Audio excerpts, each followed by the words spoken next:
Good morning and a warm welcome to you, dear friends, for today's class. In the previous class, we had studied how God protected them and commanded the Israelites to eat the Passover meal before they left Egypt. In today's class, we shall see about the crossing of the Red Sea. Before we begin the class, let us ask the blessings from God Almighty. I request each one of you to close your eyes and join your hands. Let us listen to our hymn meaningfully and devotedly. I come before you today, and there's just one thing that I want to say. Thank you, Lord. Thank you, Lord, for all you've given to me, for all the blessings that I can't see. Thank you, Lord. Thank you, Lord. With a grateful heart, with a song of praise, with an outstretched arm, I will bless your name. Thank you, Lord. I just want to thank you, Lord. Thank you, Lord. I just want to thank you, Lord. Thank you, Lord. Thank you, Lord.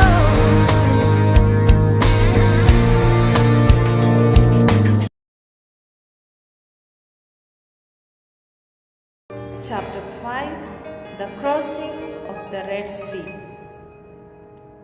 Once upon a time, there lived a woman called Helen Glasgow in a remote village of Africa. She lived with a small child in an old house. She worked in a house for her daily bread and for daily living. She left the child in the house lest the child will disturb her during her work. One day, as she left the child in the house, the bear attacked this little child and carried it to the cave. Horrified by this sight, the people would not move an inch to rescue this little child from danger. This news spread like wildfire and reached Helen. In order to save her little babe, her little one, daringly she entered the cave, and within a minute she came out unhurt with her child safe and sound. So, dear friends, we can see how a mother expresses her love towards her little child or her own little one. In a similar way, God also protects us. He loves us tenderly and dearly.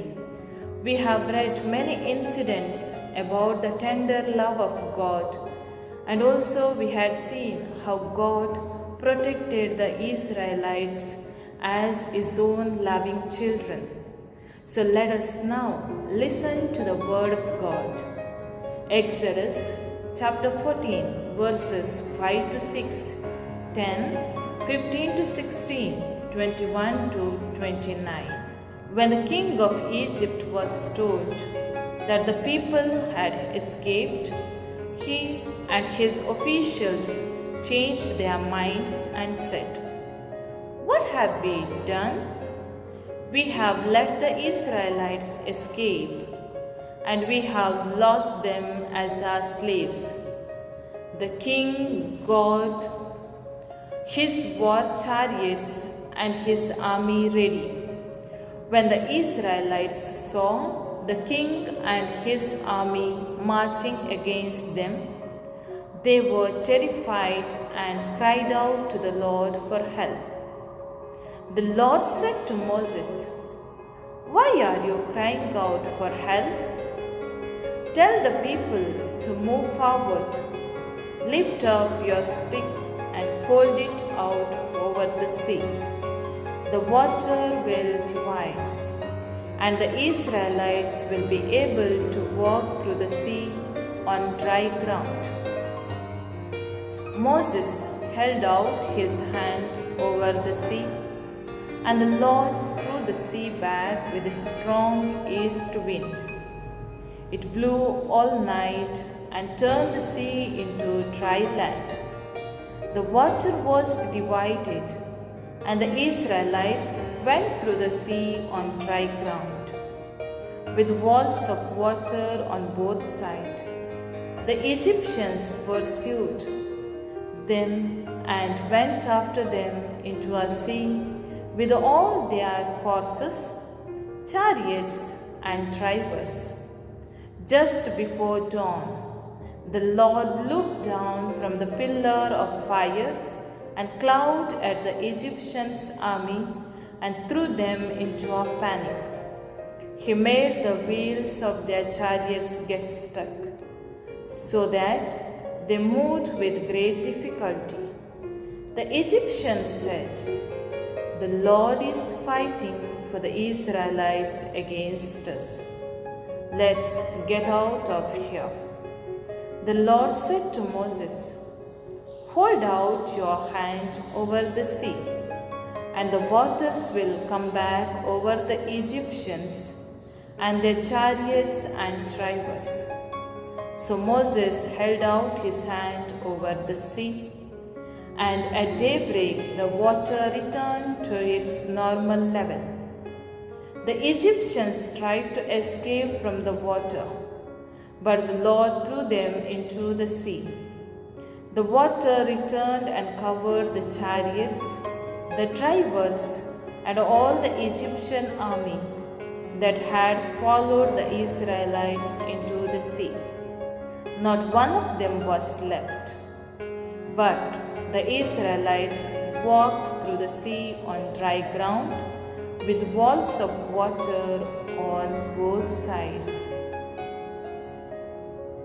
The word of the Lord.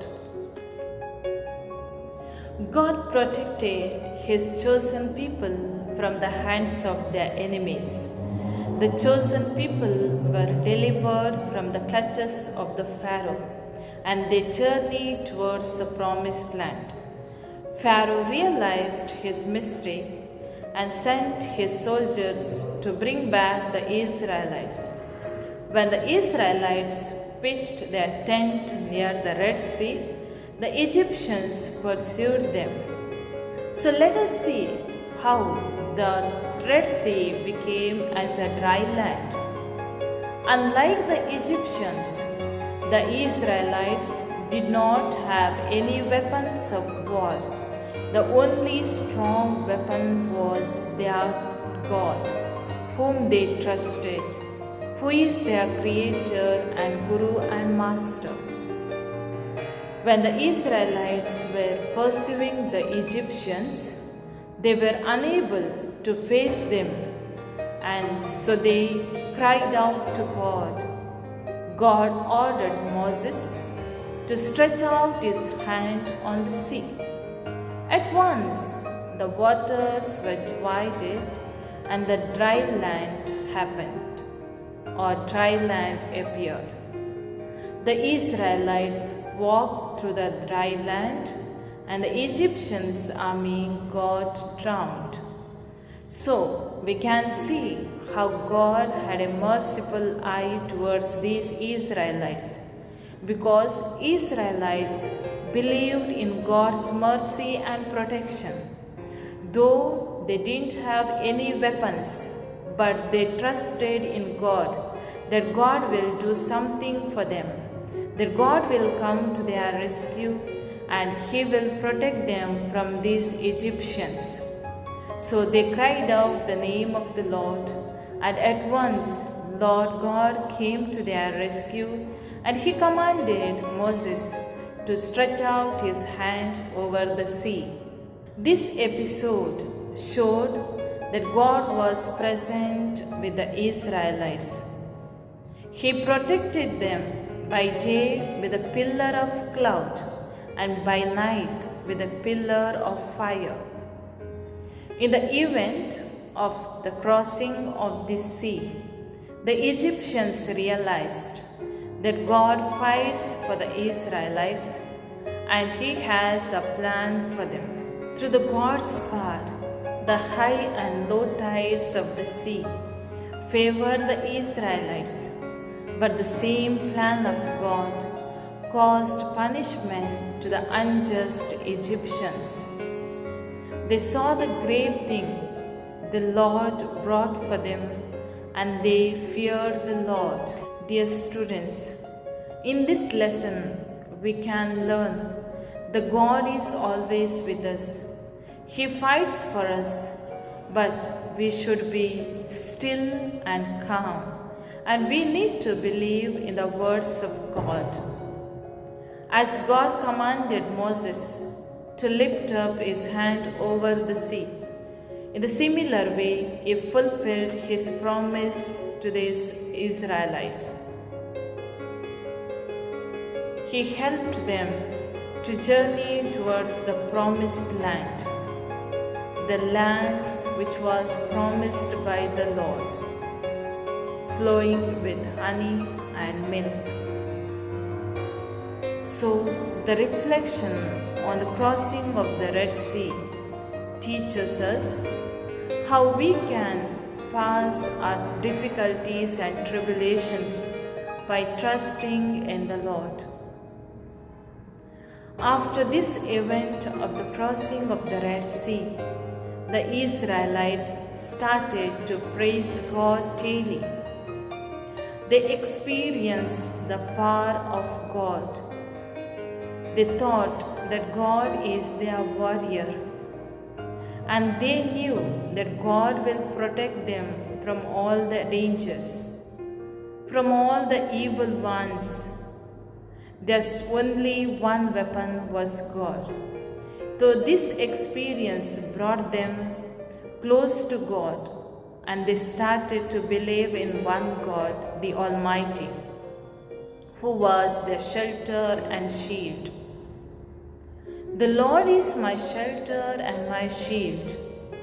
The Lord is my rock and my fortress and my deliverer. Psalm 18 verse 2. So dear students, each and every day, let us trust in God, because we can see God's hand in all our activities.